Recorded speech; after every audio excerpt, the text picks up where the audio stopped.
Hi, everyone. It's Ken. Welcome to this week's Wednesday virtual community circle and live stream. We're focused on the second step this week on the empath's path to freedom. Last week, we talked about how empaths interact with the world and what the integrated expression of being an empath might look like. And then these sort of two expressions of the unintegrated empath, right? On the one hand, there's the experience of um, sort of withdrawing from the world and coming to an interior dynamic of isolation. And the second one is where there's so much noise going on that sort of overwhelms everything else and becomes the dominant experience. And I'm noticing that my cameras I'm going to make a little adjustment there. Sorry about that. uh, I just looked down and it looked like the camera was starting to sink down a little bit. So anyway, my apologies. The second expression is where there's all this other information that floods in, and it's very difficult for an empath to differentiate between their own experience and the experiences of others. And so last week, one of the things that we did was when we went into transmission, we brought in a bumper of sorts to take that energetic spray, that diversion that I described, or that I actually drew a picture of, and I can draw a picture of again here in a moment. But that diversion from the divine kind of expression of the fountain of divine expression coming up through the being presence of each of us out through the top of our head, and then without any disruption or distortion, all of that rains down on us individually, right? Divine presence for you and only for you. But what happens with a lot of empaths is there's this um, I'm still laughing at the camera here. What happens with empaths is that there's this, it's like a steel plate that gets put on top of the head, and that diverts that energy out, and it gets used as sort of a radar energy. So I apologize. I know it's a little uncool of me to start laughing at this kind of detail, but it's sort of funny. I'm not sure what to do about it. How am I going to resolve this in the middle of the live stream? I don't know how to do that, but I will say hi to those people that are checking in. Yanya's saying hi all day. She's been thinking it's Thursday, and yesterday I couldn't understand why I didn't get the virtual call. Time is really playing tricks this week. Yep, it's Wednesday. Glad you're here, Yanya. That's wonderful. Elizabeth is checking in. Glad you're able to join from the UK. It's been a while. Yep. Judy is saying hi, Judy. It's wonderful to see you here. Thanks for being here. Angelica is hi. Linda, haven't heard from you in a while. It's wonderful to be with you. And Ian is checking in as well. So let's see if I can keep my little stand. I can keep my little stand in order here so we don't end up with a drifting perspective of the camera sinking down as I proceed. Yanya is asking a question. What would I say the steel plate over the head is made of? It's an interesting question. And Gary is checking in and saying hi. Okay, let me see if I can refocus and stop the giggles here. It's really not a laughing matter to think about what we can do as empaths, or how we might encourage empaths to have this deeper experience of themselves. And so I just want to thank you for being here and welcome your involvement and your questions. It's a great question, Yanya. I guess I've always perceived that it's like a steel plate. But here's the thing. I don't tend to take things that I see overly literally. Although that's a problem, because then some people are wondering, well, what are you talking about if it's not literal? So let's just say it's a metaphorical representation of a way of redistributing that energy. Let me just draw a picture here so we can make sure we're all on the same page. If you didn't see last last week's session. Okay, so here's the thing I'm talking about. Here's our empath. Here's the divine. I did the wrong scale again without the steel plate. And then let's see if I can back up. Yep. Here's the steel plate, right? And now it's diverting all of this out here. And now the empath has this awareness or the experience that diverting energy is taking that divine presence that's really has as its sole focus you as an individual rather than everyone else out in the world. And it's not really meant to be used in any particular way by you, except that you would marinate in it and resonate profoundly. And it's one of the things that I hope can happen. We'll actually be removing the steel plate, whatever it actually is. If you happen to have one of those, I'll remove that in today's transmission. What I'm thinking about is I don't want to get into the shoulds and ought tos. What I want to say is it's perfectly adaptive to have put that steel plate in place. Many, many empaths have done that. As I say, there are basically, at least to my awareness, two responses to being an empath, right? An empath, fundamentally, let's just define our terms for a minute, is somebody who at maybe many different levels becomes aware of what other people are experiencing from the other's perspective. And an unintegrated empath is having a difficult time differentiating between themselves and other people. And so one response for an unintegrated empath would just be to isolate, right? To sort of step out of engagement with their everyday life. And another response would be to erect what I'm calling the steel plate and take this fountain of divine presence that is meant for you. Think of it as a representation, a metaphorical representation of God's love for you, God's grace, the resonance, the flow. If the name God is a source of dissonance for you, just substitute in whatever resonates for you. For me, the name isn't important. Divine, God, these are the two ways I refer to it, but we could call it nameless, one, everything, nothing, emptiness, whatever it is you want to refer to it. It doesn't matter to me at all. But that the point is that in that more embodied state as human beings, we come to a deeper and deeper experience of that fountain. And that fountain contains within it all sorts of gifts and expressions of divine presence and resonance. And what happens with many empaths is that energy is diverted and utilized for the purpose of sort of establishing a screen, a radar system, if you will, to understand, am I safe in this space? What's going on out there in the world? And it can be sort of disorienting, actually. The exercise we did last week, I'm curious if anyone has had this experience, and certainly feel free to comment in the comments during the live stream as well as the comments after if you're watching on the replay. Welcome either way, of course. But the point is, if you are used to that stream of energy going out into the world, that's an orientation that's familiar for you. And the minute that all comes sort of back in on you, it might be disorienting, right? So some people may have had that experience last week.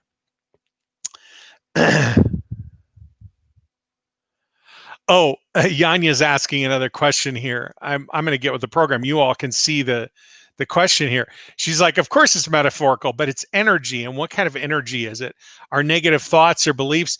That's an interesting question, Yanya. I tend to not delineate between the type of energy.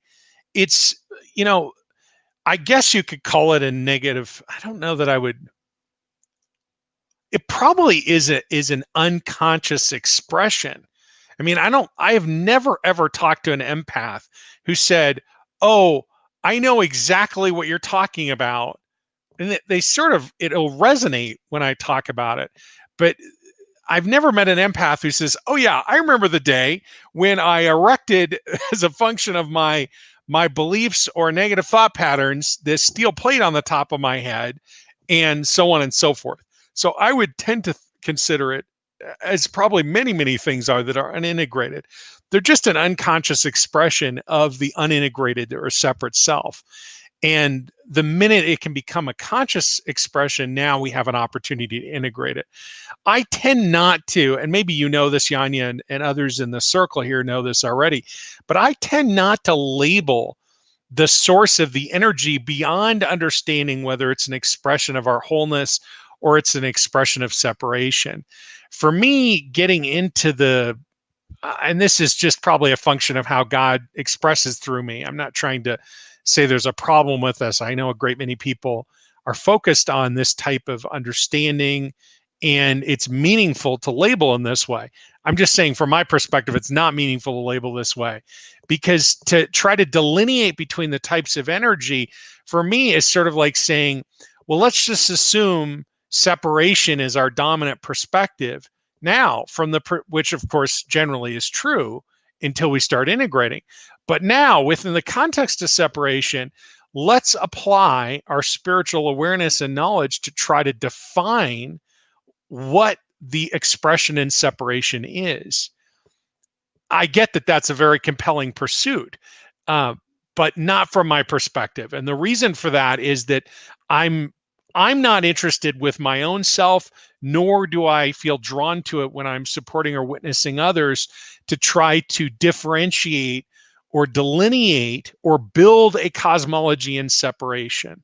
For me, what I mean by that is to build sort of a worldview in separation.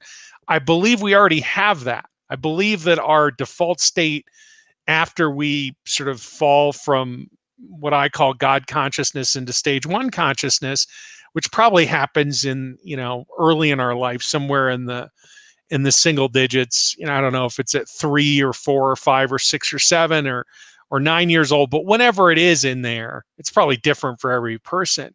But whenever it is in there, we move in stage one, to my perspective, into a default state of separation, where we're coming at separation from a disempowered perspective. And then there's another, in stage two, we're in an empowered perspective. And those are interesting, from my perspective, in as much as they support our integration.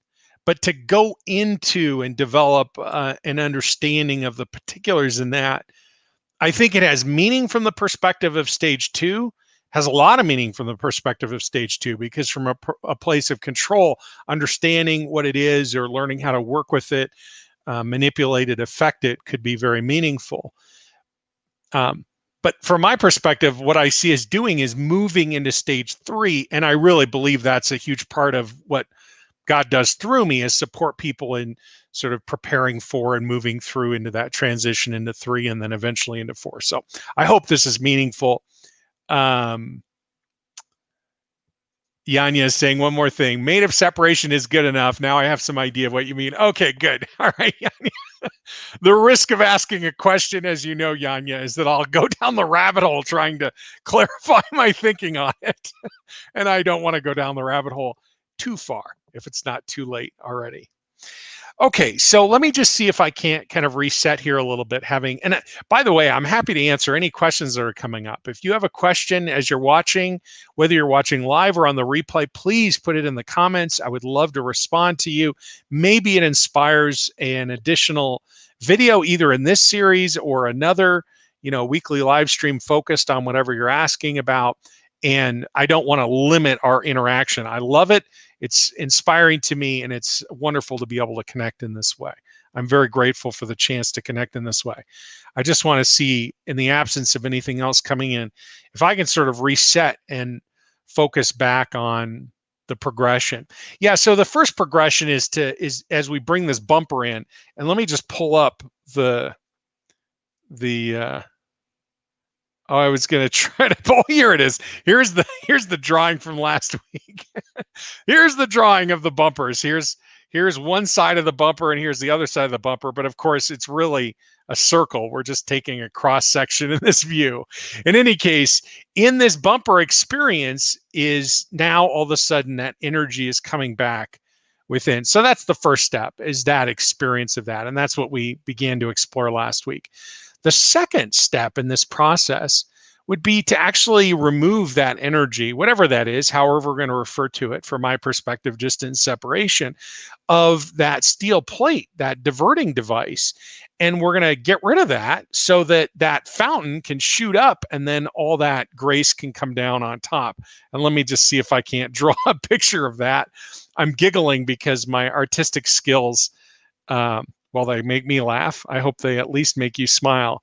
But here's somebody who's in a more embodied state. Steel plate is gone. And now all of this fountain is coming down. All the love, the resonance, the grace, divine presence is originating within the body, enlivening within here. This deep resonance is happening here, and then more coming down. And some people will say something like, well, okay, that's great, but there's this abundance of energy of divine presence that's pouring down on me, and I want to be able to give it away to other people. That thought, I want to suggest, is coming from a place of separation. The implication would be, well, I have something that someone else doesn't have. And I want to suggest to you that's never true. So whatever work you may have done to come to a deeper experience of your own embodied experience or encounter with divinity, with that deeper presence and resonance, that's your work, that's your integration. But it doesn't mean you have something that other people don't have. Fundamentally, that presence is within every single person. So again, there's this sort of, I guess I want to refer to it as almost spiritual codependence that can develop, not just with empaths, but I see it a lot within empaths, and I've seen it within myself, just to make this a more personal conversation, where in the past I've gotten into this sort of distorted dynamic where I'm thinking, oh my gosh, I need to do for someone else, or solve, or offer a solution, or whatever, provide someone, bless someone in some way, give them something that I have that they don't have. But of course, that's never true. In the truth of who we all are, certainly at the level of this fountain of divine presence, that's true for everyone. In other words, I have that fountain, you have that fountain, everyone on the planet has that fountain. It's not something that differentiates us. And so once we begin to realize that, the real opportunity here is just to receive fully. This is I want to say this is one of these core themes that comes back again and again in our journey, in our spiritual journey, as well as in our journey as spiritual messengers. It's very easy to become oriented towards, I want to be of service, I want to be offering things to other people. There's nothing wrong with that. I don't think that's a fundamentally distorted perspective. But the challenge is, if we start thinking, well, I need to be offering for other people, but I'm not having the experience for myself. In other words, let's say I want to open up to a deeper experience of the divine expression through me with others. I'm going to do that in a conscious way with other people. But let's say I'm not engaged in experiencing that for myself. It leads to a very distorted dynamic. It's one of the reasons why I emphasize self-care so much, because whether we're talking about your own internal embodiment, that is your vertical embodiment, your encounter, experience, integration, and so on with divine presence, or your conscious awareness and extension of that presence now in relationship with others, what I refer to as being a spiritual messenger. Either way, the primary focus of that presence still is within you. And I even want to take it a step further and suggest that in your fully embodied state, let's say as an embodied messenger, which my language for that would be one who is sharing merely by their presence the gifts that God expresses through them, in this fully integrated expression, still what we could say is that what is enlivened within others is that divine presence within them. There's nothing being sent or shared to them. And this is really an important perspective, I think, to anchor home for an empath in their journey of integration, to realize this fountain is for me and me alone. It's for you and you alone. And as you deepen your experience, as you integrate, as you embody your experience of that fountain more and more fully, what is enlivened within you can be enlivened within everyone, but you don't even need to worry about it or focus on it initially. And then you can come to a more conscious way of engaging with others.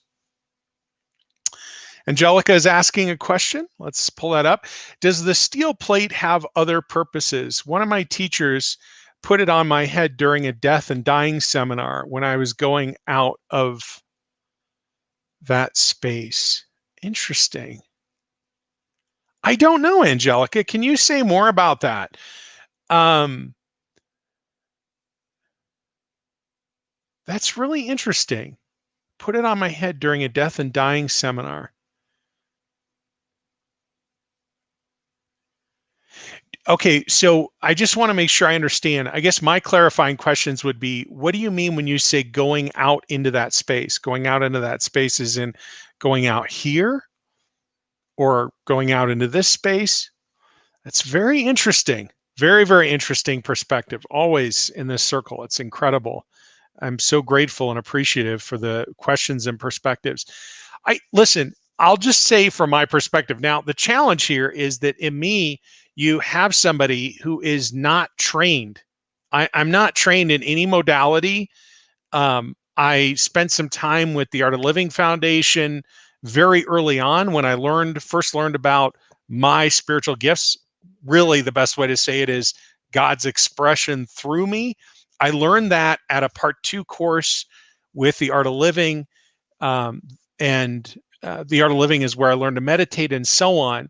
But I wouldn't say I'm bringing Art of Living curriculum or anything like that into my work. It's just happens to be part of my spiritual journey, and an important part of my journey for sure. So I wouldn't even say I'm trained from an Art of Living perspective. I never trained to be a teacher with the Art of Living. I went to one part 1 course and maybe 2 or 3 part 2 courses, and then that was it. So if you're familiar with the Art of Living. So anyway, my point is I'm not trained in other modalities. The exposure that I have to other modalities generally comes because maybe I'm working with the founder of another modality, or I'm working with somebody who is practiced in other modalities. And it's the same with regard to spiritual traditions.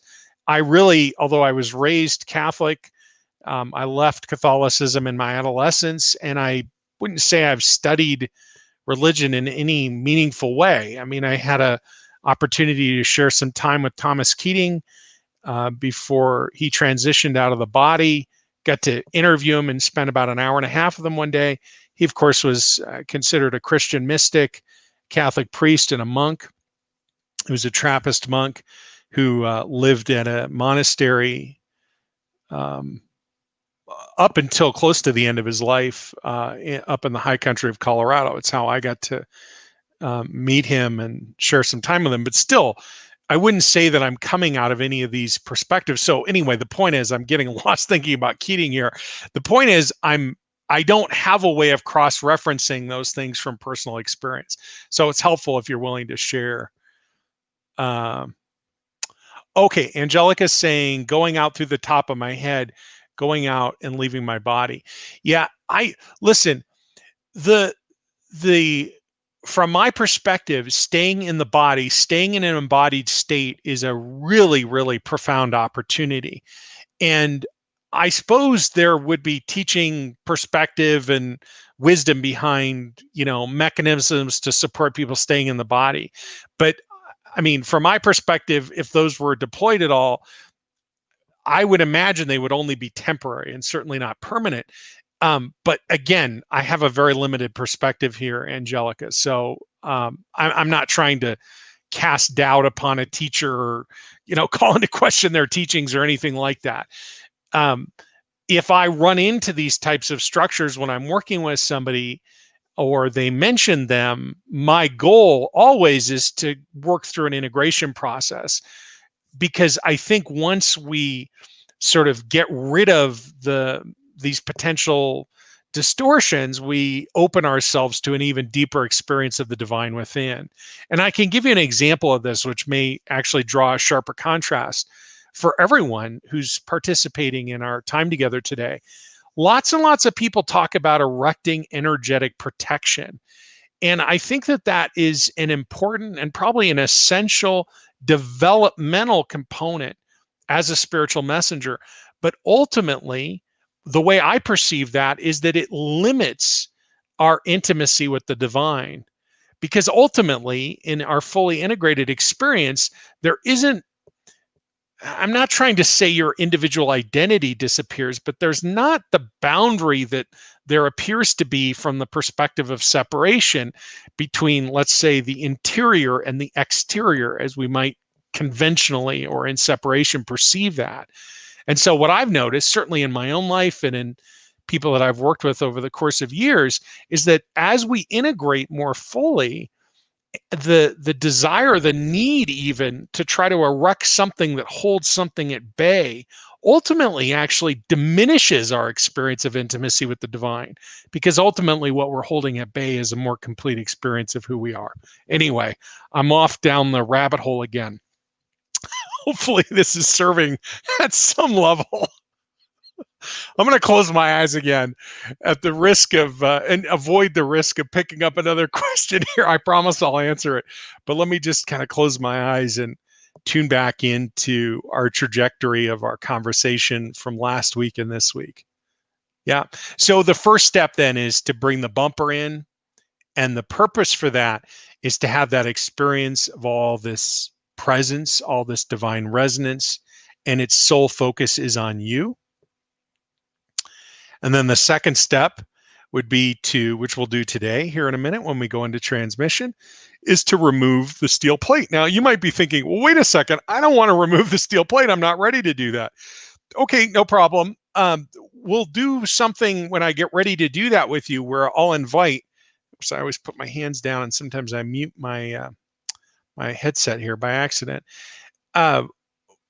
I'll say something when we're in transmission. Like for those of you who'd like to come into the center of the circle for some additional individual attention in the context of the circle, something like that. I don't know what the words are going to be, but something like that. That will be when I begin to work with those who are gathered here. I'll work with you energetically to remove the steel plate. And as with anything that arises in separation, ultimately, it is your separate self that's in charge of all of this. So even if we successfully remove the steel plate, you can put it back just as quickly as you'd like. I suppose at that point, it's more of a conscious move and not so much an unconscious one. But either way, I think it's essential to be able to honor what you perceive to be supporting and serving you, not just perceptually, but in your journey in consciousness and in your journey through, this developmental process in consciousness. We all perceive it and experience it from very different ways. And I'm simply offering this as a way that I perceive that could open up a much deeper experience for you. And if it does and it resonates, then that's wonderful. You're welcome to pursue that and experience it. Yeah. Uh, Linda's saying, this drives me crazy. It's all divinity. Needing protection is separation consciousness. That's exactly what I was saying, Linda. I quite agree. It's the thing that I want to try. It's an interesting balancing act, though. I mean, you're right. I agree wholeheartedly. It's what I just said. Ultimately, it's all divinity.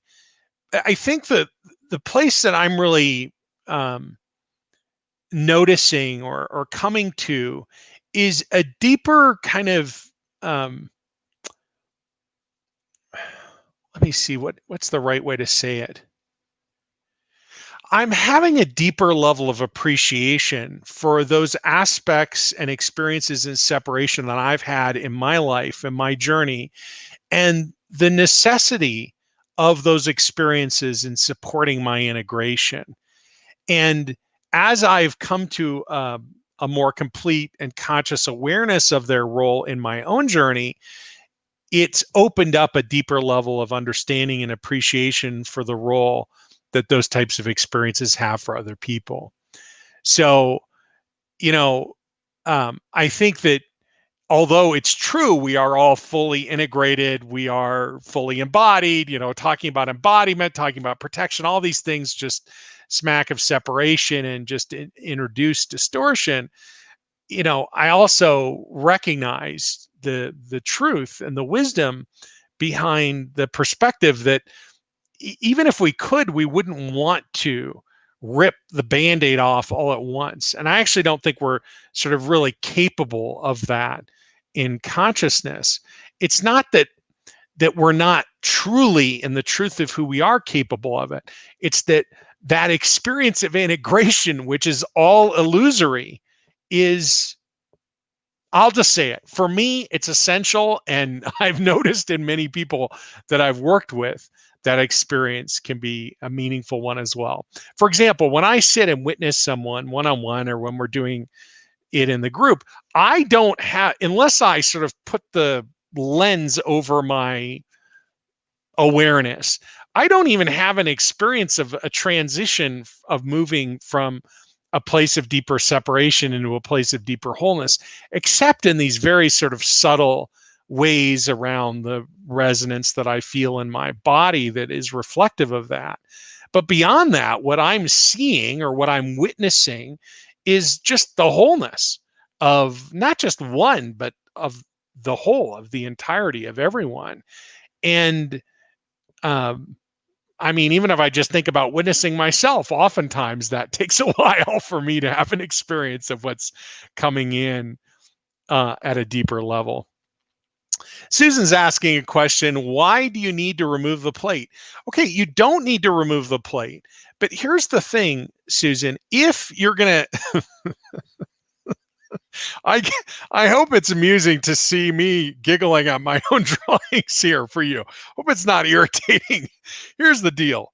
If you're sitting here and you've got this plate and the plate is diverting, like if the plate were gone, right, we would, then we, oops, it's still a round head. I guess that's hair.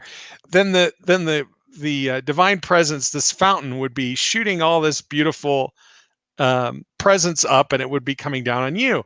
But because there's a plate here, it's diverting it out. Well, last week we put these bumpers in, right? And now in the bumper, everything is being directed back in. And you could say, well, why put a bumper in? I mean, I just want to continue spraying divine grace all over the place. Well, it's entirely up to you, of course, right? You could do that.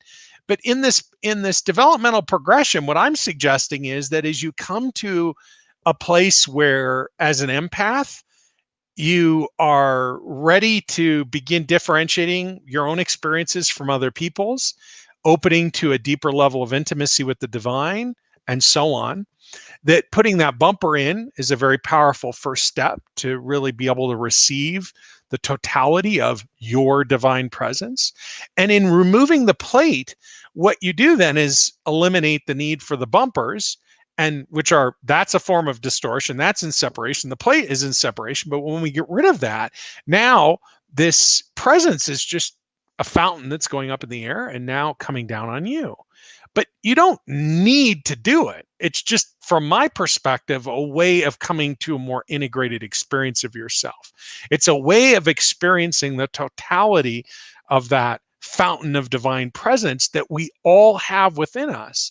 And in particular, it's a way for each of us to experience that for ourselves rather than vis-a-vis other people. I hope that answers.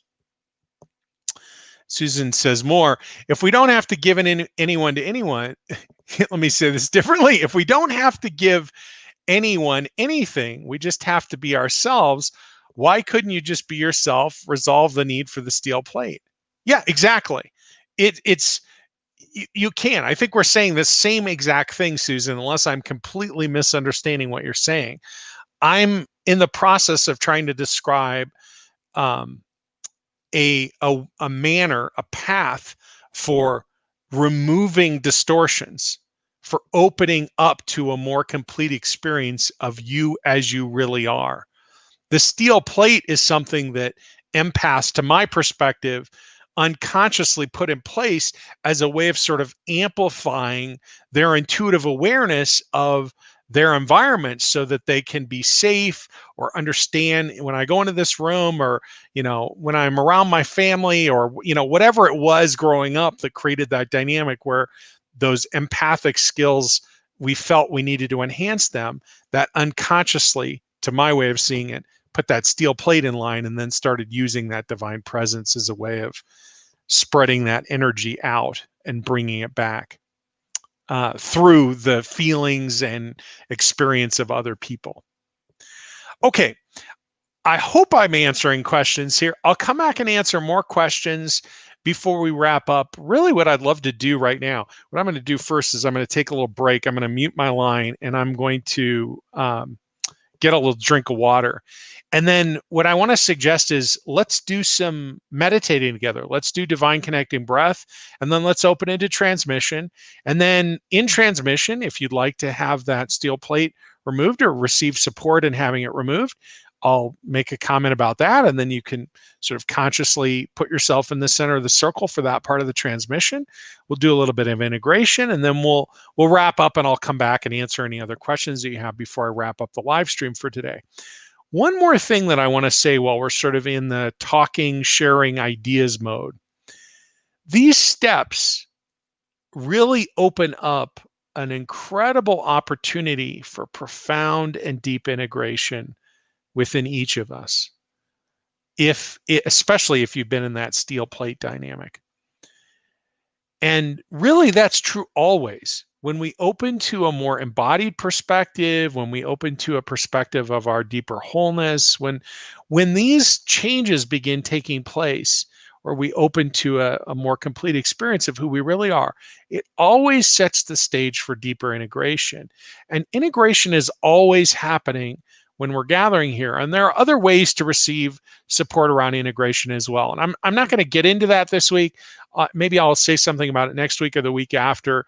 There's kind of some new stuff that I've been working on over the last 6 weeks that I'm excited to share. And I'll share those things with you, and I'll share the resources with you. And they're wonderful and meaningful. But the point I'm trying to make is, if you're looking at this and you're going, okay, here's video number 1, here's video number 2, what's video number 3? Next week, let's say we just get together, no theme, and we sit in transmission together. Is it really just boom, boom, boom, and then we're done? And I don't think that's ever the case. But the reason for that isn't because of some problem with the work we're doing, or some problem with me, or some problem with you, or some function of being incomplete. It's this function of what is actually real, the experience of who we truly are as undistorted expressions and extensions of the divine, in my language, fully integrated, fully embodied, fully enlightened. And the journey of getting to that place where that's the experience. And that journey really involves an incredible amount of consistent attention and focus, a practice, really, a spiritual practice that supports deeper and deeper integration. So I just want to mention that. I can remember years ago, there was a young man that I was talking to in Europe who was suffering physically in a really profound way, and in a fairly sensitive part of his anatomy, as I recall. And he said to me, I'd love to do a session with you. And is that going to take care of it? And I said, well, my hands and feet are buzzing, so I think it's going to contribute to it in a big way. But I want to be clear. It's sort of like brushing your teeth. Every day you wake up, you brush your teeth. Before you go to bed, you brush your teeth. So it is with spirituality. I mean, there's a spiritual practice to support this. And much to my surprise, his response was, well, then I don't want to do it. I just want a solution that takes care of it, and then I never want to pay attention to it again. That's not how things work in spirituality from my perspective. I mean, I know there's a lot of sort of stage 2 metaphysics that supports the idea we snap our fingers and then everything is perfect. But at least to the way I perceive it, that is all happening in the construct of control and still separate. When we open up to divinity, we're opening up to a dance with a dynamic expression of who we really are. And, if I asked you, well, who did you think you were 10 years ago? Who do you think you are today? And who do you imagine you think you'll be in 10 years from now?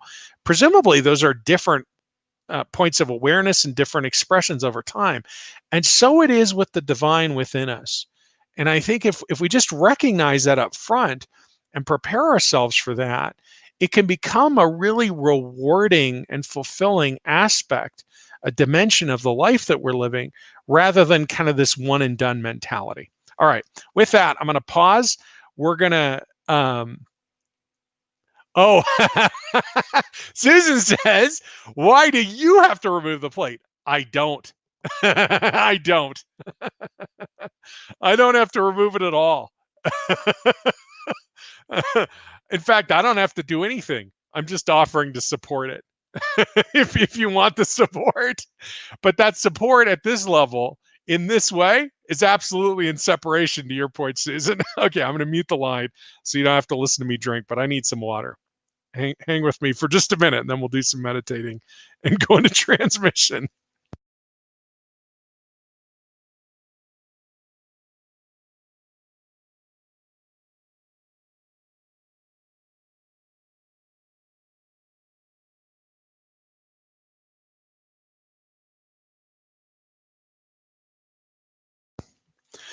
It's an important point in a broader way, right? I don't have to do anything. The way that God expresses through me is not a substitute for anything that is already available within you. It's all there. Some people find that support is meaningful and helpful, but, and I want to be clear about it, it's not necessary. Necessary, to my mind, would be to say, without my help, you're never going to get there. That is not what I'm saying. It's not how I feel. And I know that to not be true. In fact, when I've offered paid programs and I've done sales calls for them in the past, inevitably somebody gets on the phone, they say, I want to know why I have to take this program from you. And my response is always, you don't have to take it. You don't need it. It might offer you wonderful support that you will enjoy, that might be helpful to you, and so on. But you don't need this. All that's happening when we're hanging out together in transmission is what is already within you is being enlivened. And I found some ways to be able to support that, to Susan's point, to specific things like removing the steel plate and so on, but it's not necessary. You don't need me to do that, and it doesn't need to be done, actually. And certainly you can do it for yourself at any time. Appreciate the question, Susan. A very, very important point of clarification. All right, I'm going to set aside my little tablet and all my other things here so that I can close my eyes and be with you more fully, which paradoxically is how it is for me on a live stream, even when I'm on video.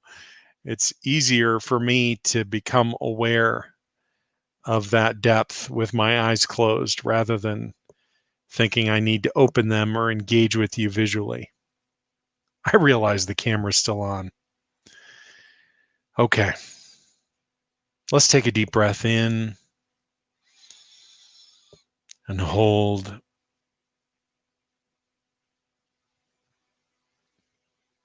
And as you begin releasing this breath now, letting go of everything that has come before in this day, perhaps most especially all the blah, blah, blah words that I've shared with you for however long we've been together in this video so far, all the way out to the count of 8. And as you're releasing this breath, I invite you to begin and close your eyes. If you're not already, begin breathing in and out through the nostrils, palms to the sky. Just setting everything else aside energetically, emotionally, physically, and otherwise. As always, please don't operate a motor vehicle or heavy equipment of any sort during this or any time we're together.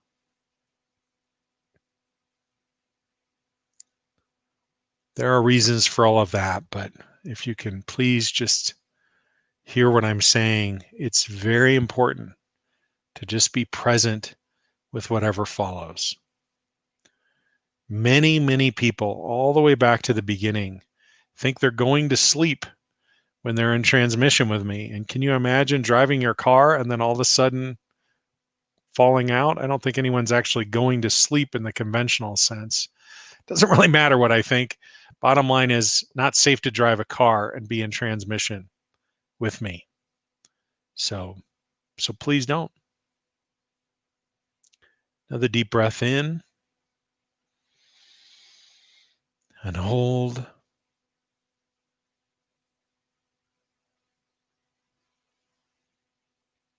And as you begin releasing this breath now, letting go of everything that has come before since you were born, all the way out to the count of 8.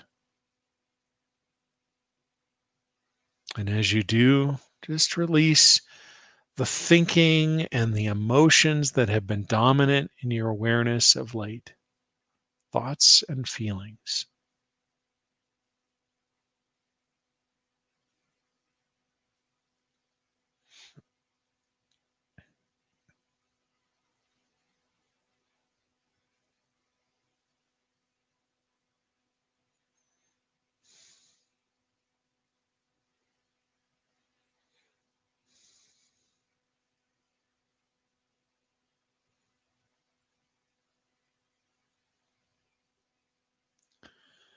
Beautiful. I can already feel that shifting energy.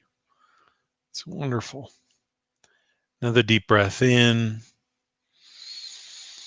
and hold.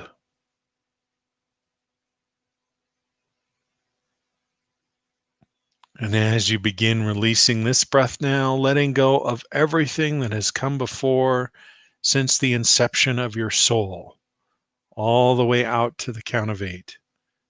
With it, the thoughts and feelings and dominant way of being, all of it. If you can, let it go with the breath.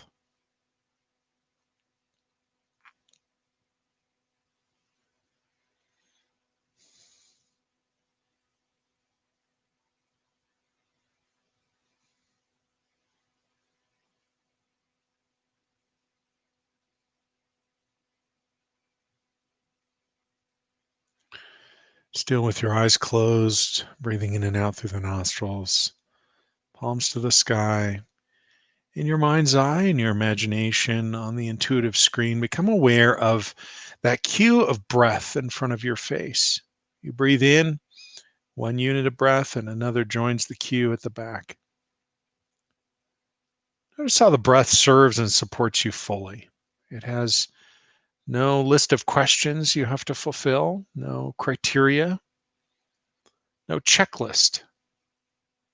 Breath comes in to support you fully, no matter who you are, what you believe, what you've done to other people, what's been done to you. Cut somebody off in traffic, kicked the dog, yelled at somebody. Doesn't matter. The breath is serving you fully. And in the cue, notice that color beginning to infuse itself. If you're assigning a color, perhaps pick one not normally present in the body, except perhaps in your eyes. Like a dropper of food coloring into a pitcher of water, it spreads, static or dynamic.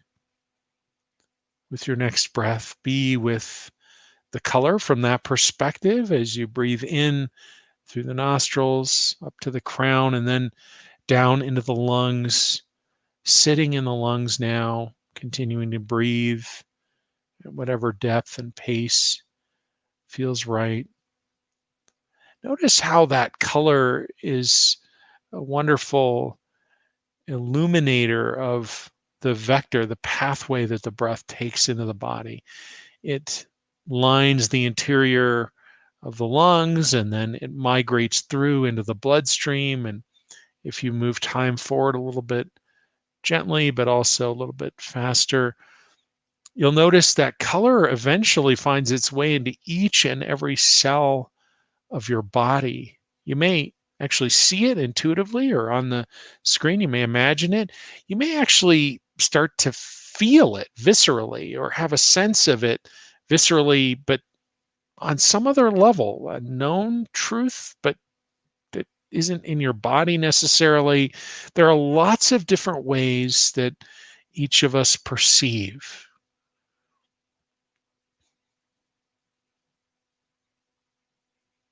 And there's this really simple conclusion we can draw from this. The breath is becoming you, and you are becoming the breath. Just be with whatever's going on at whatever levels of awareness are coming in for you. The breath is becoming you, and you are becoming the breath. Notice the yes that shows up. It could be tingling in the hands or like warm oil atop the head, or it shows up in lots of different ways.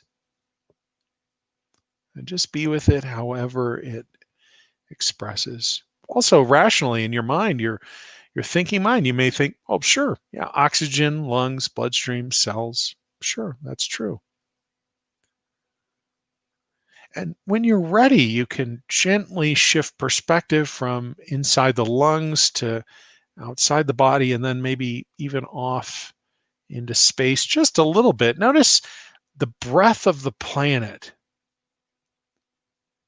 And notice how the cue of breath in front of your face draws from the breath of the planet ultimately. And so it is for your neighbors and your neighbors' neighbors and really everyone in your location or your province or state, in your region, on your island, your hemisphere, your continent, the planet.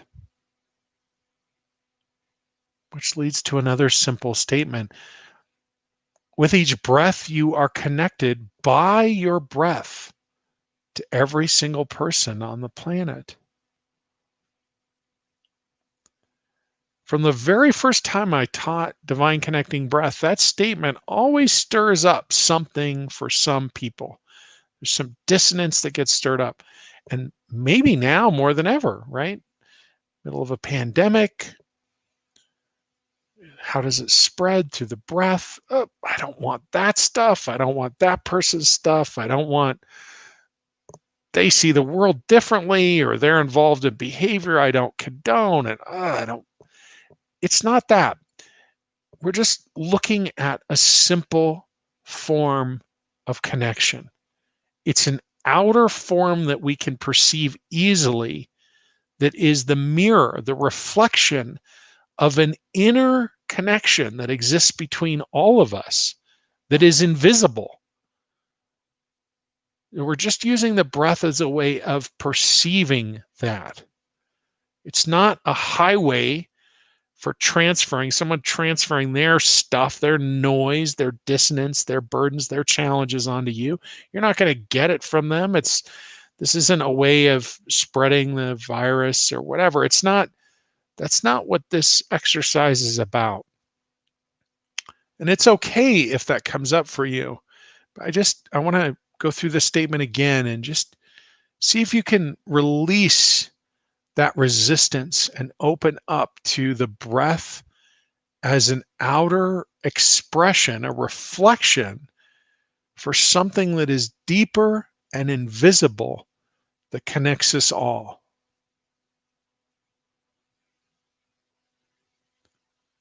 With each breath, you are connected to everyone on the planet.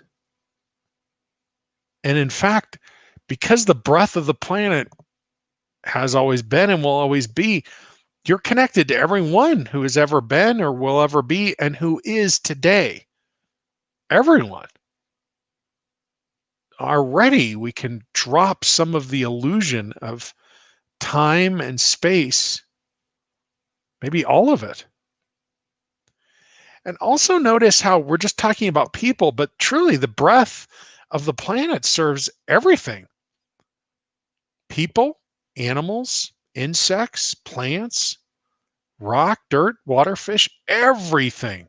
With each breath, you are connected to everyone and everything. There we go.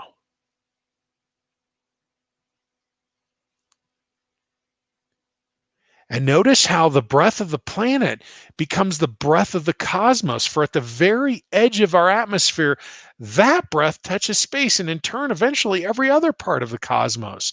And so we can say with each breath, you are connected to everyone and everything throughout all of creation, including that energy that underwrites everything, the divine, a light which originates perhaps at a great distance on the other side of the cosmos, yet draws closer with each breath that you draw in. Eventually, close enough that you can perceive that light, those twin frequencies that together comprise the divine light. The frequency of perfect health and the frequency of the divine itself intertwined such that there is no separating one from the other. Perfect health, not just as we understand it as human beings, physical health and mental health, and so on. Every iteration known and unknown. This light eventually drawing close enough, it connects in through and at your nostrils initially, and then instantly throughout every level of your being, known and unknown. The light, be it a waveform or a particle, extending to each of the smallest aspects of you, the invitation to come return to your natural state of resonance and alignment, the artifacts of dissonance appearing to fall away and gather at that universal drain. The divine is becoming you, and you are becoming the divine. For whatever remains in separation, I invite you to remove the universal plug. I'll do the same. Let's begin.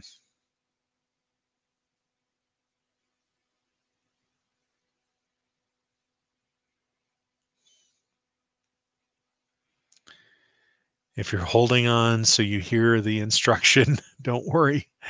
You can put yourself in the center of the circle whenever you like.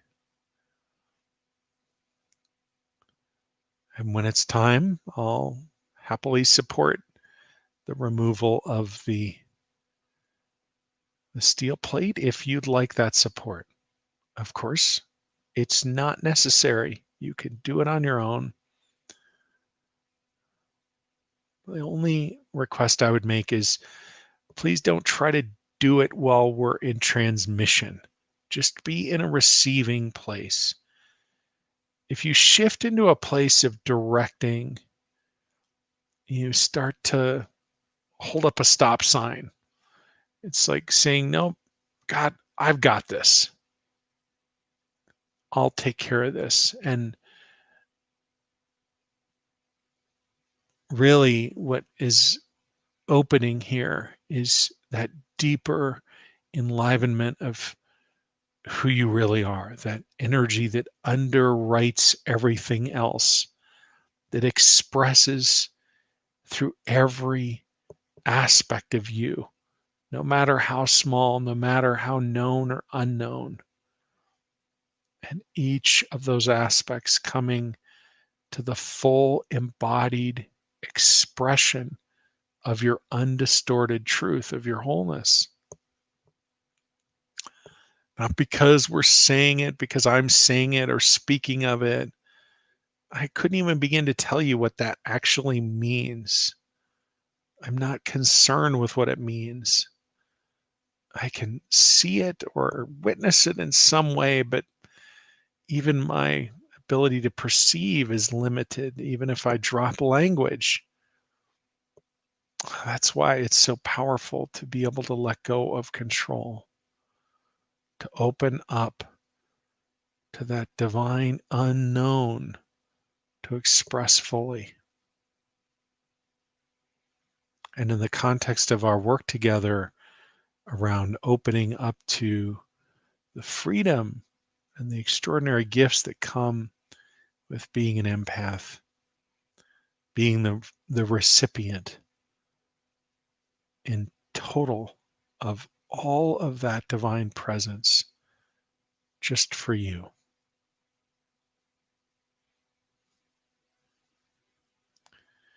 For those in the center of the circle, I'll support the removal of the steel plate now.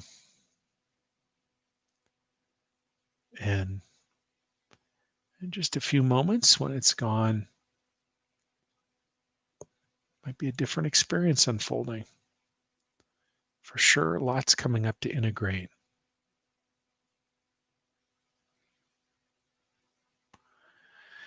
As soon as the steel plate's gone, we can let the bumper fall away or dissolve. There's no need for it anymore. just to be in the recipient of this divine fountain, this fountain of divine presence. It's just for you.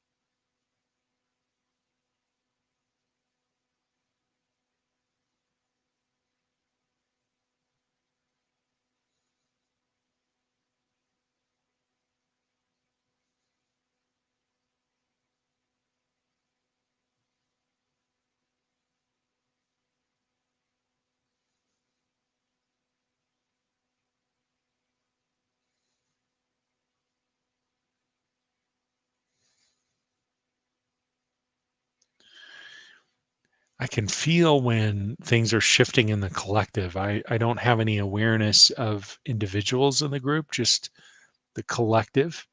And as resonance begins to move more in from just strictly the energetic into the all aspects of the mirror, I can feel that.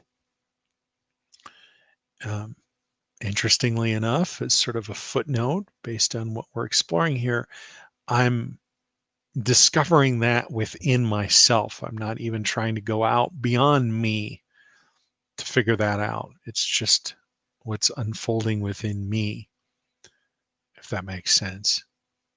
So, in the same way that I'm suggesting that fountain of divine presence is just for you, so it is for everyone, for me as well. I'm not spraying anything out into the circle, if you will, to figure out what's going on in this circle. I'm discovering what's happening within this circle within me. And as that happens, as that shift happens, I can feel those changes within my body. And you may be able to feel them within your body as well. But whether you can or are not able to yet, that's not what's important. Just letting go of the construct, the desire to understand, to describe, to know, and drop a little bit lower into a feeling perspective, and then eventually a little bit lower into a being perspective. Makes such a difference.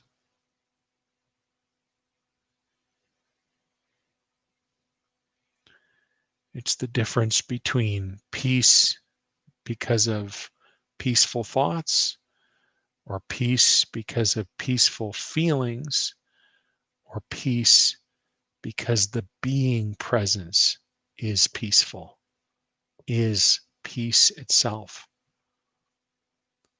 Or we could talk about love, but not within the construct of human love. Love that knows no limit, no particular expression, whose focus is you, not some of you, not even most of you, all of you, without any condition or criteria. A profound love that is impossible to speak of directly, virtually impossible to speak of indirectly, not impossible to feel or experience, especially not when you open to the interior experience of the embodied divine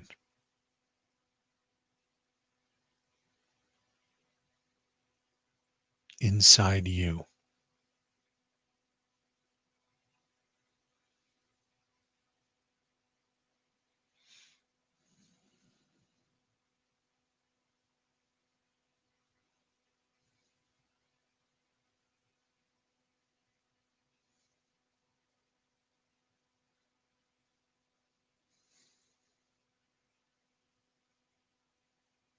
Hmm.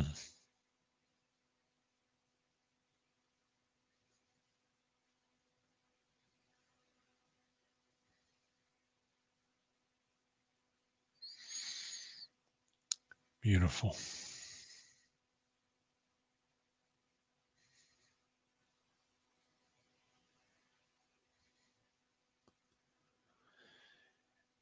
I'm going to come back to a place here in just a few moments where I can actually open my eyes and see if there are any other questions that are coming in, anyone else who's checked in, any other reflections, anything else to give voice to. And unless you have something you'd like to ask or reflect on, I really invite you to stay with your eyes closed as well. Stay in the interior, even beyond the formal close of the transmission. It's this deep, profound resonance is who you are, always.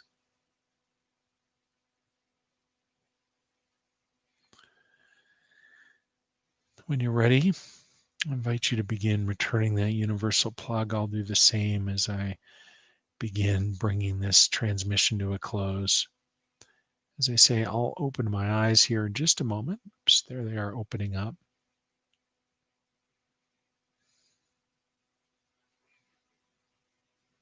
What a treat it is to sit with you each week in this way.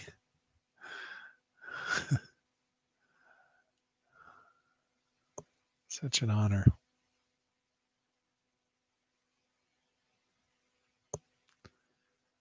Plug all the way in. Transmission to a close now.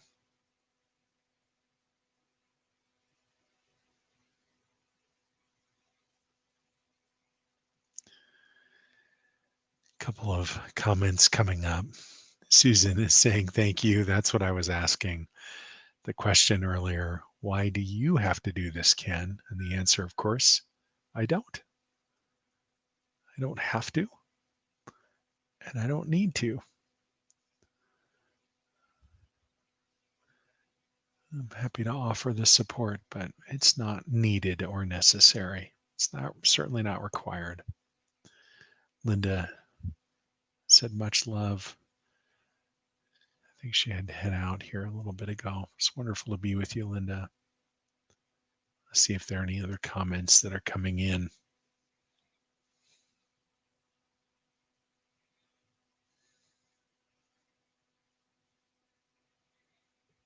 It's such an incredible thing as an empath to be able to realize that there is a way to be with a deeper experience of who you are for you and just for you, that isn't being influenced or impacted by other people and whatever's going on with them, and that also doesn't require you to isolate, to be away from people. And as I was sharing earlier, it's not a light switch on the wall. We don't just boop, flip the light switch on and then all of a sudden, kaboom, it's all there. It's important to support the integration of it. And one way to do that is to sit together each week here on the live stream, here on YouTube. I think we're also on Facebook right now and on Twitter as well. It's entirely free. Sit together, be in transmission, meditate together, maybe explore a few things. But we're doing real work every time we gather. And there are other resources as well. I'll explore them more next week or the week after. Most importantly, what is enlivening is who you are. And that is a really extraordinary thing to be able to witness. And for that, I am deeply, deeply grateful. Thank you so much for the opportunity to sit with you and to be as I am, as God made me to be, in support of you being who you are, as God made you to be, or the divine, or source, or whatever name you want to put on it. Someone emailed me this week and said, based on all the struggle from my life, and there was an iteration of all the struggles, I'm having a hard time believing in God. And I answered, with good cause. I want to invite you to open to the experience of God. And if calling the experience God sounds intimidating, call it something else. And just tune in for the live stream later in the week or today. I can't remember when I responded to this person. And then do it again, and then do it again. And just see what unfolds. See what comes. Who knows what it'll be? You don't have to worry about believing in anything. Just see what the experience is that opens up. Angelica, it's wonderful to hear from you. Angelica says, thanks, that was great. I don't see any other comments coming in. I just want to sit and be for just another few minutes with you, or a few moments maybe, before we wrap up.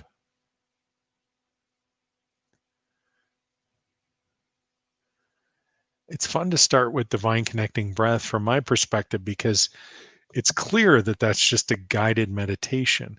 And it's wonderful to sit together at the end, because I've already wrapped up the transmission. Everything that's going on inside you is you and the divine. Of course, that's always true, but it might be easy to be confused and think, oh, well, that's Ken, or Ken's doing something. It's not me, and I'm not doing anything. The divine is moving through us. The divine in me is enlivening the divine in you. But I, the separate I, the part of me that thinks I'm on this side of the camera and you're on that side, wherever you are, and here I am in Fort Collins, Colorado, that part isn't doing anything. It's just sitting here with its eyes closed and feeling resonance. Okay. Let's be in resonance this week, shall we? Let's be in the more fully integrated experience of who we really are. And not because we held an intention that we were going to do that. Let's just be in that. Let's be in the experience of it and drop intention. And just open up to the mystery. Thanks for being here. Look forward to being with you again soon. Bye for now. Peace.